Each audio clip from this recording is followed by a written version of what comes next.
वफादार घोड़ा बादल। चंदन के पास बादल नाम का एक खूबसूरत सफेद रंग का घोड़ा था। दोनों एक दूसरे से बहुत प्यार करते थे।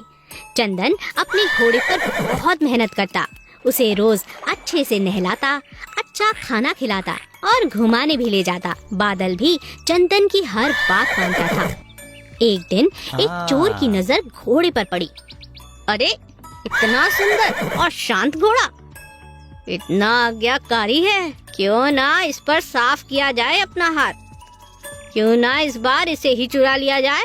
अगले ही दिन चोर मौका पाकर घोड़े को भगा ले गया। इस घोड़े को ज्यादा दिन अपने पास रखना खतरे से खाली नहीं है, इससे जल्दी ही बेच देता हूँ, कहीं पकड़ा ना जाऊँ, इसका रंग ही बदल देता हूँ। चोर ने घोड़े को काले रंग से रंग दिया और उसे लेकर शहर की तरफ जाने लगा। बादल चंदन को याद कर कर रोता रहता। हे भगवान, मेरी मदद करो, यह चोर तो बहुत चालाक है, मुझे चंदन से दूर कर दिया, मैं उनके बिना नहीं रह सकता। तभी बादल की नजर नदी किनारे बैठे चंदन पे पड़ी। चंदन को देखते ही बादल जोर जोर से हिंहिनाने लगा।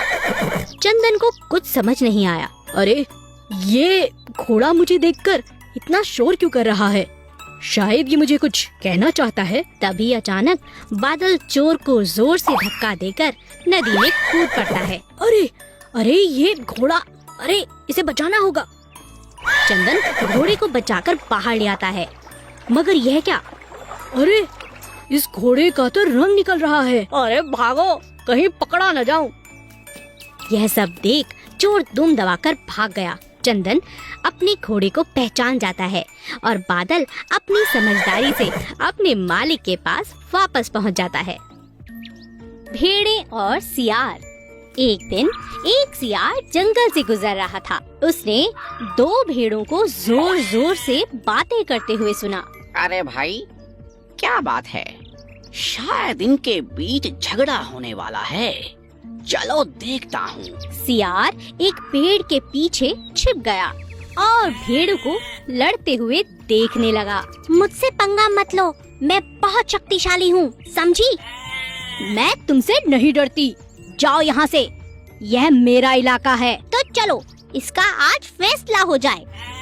ठीक है, मैं किसी से नहीं डरती, आ जाओ मैदान में। वाह, यह दोनों तो बहुत तगड़ी हैं। इनका झगड़ा देखने में मजा आएगा। मैं ताकतवर हूँ।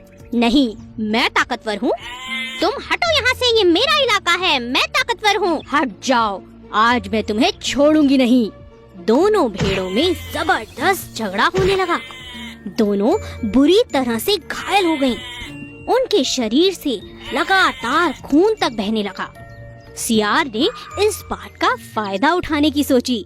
लगता है दोनों लड़ते लड़ते थक चुकी हैं। मैं इन्हें अपना शिकार बना सकता हूँ। दोनों भेड़ों को लड़ता देख सियार लालच में आ चुका था। उन दोनों के बीच पड़कर एक एक कर दोनों को खा जाना चाहता था। सियार ने आओ देखा ना ताओ और भेड़ों पर टूट पड़ा, लेकिन दोनों भेड़ें बहुत ताकतवर थीं। उन्होंने सियार की जमकर धुलाई कर दी।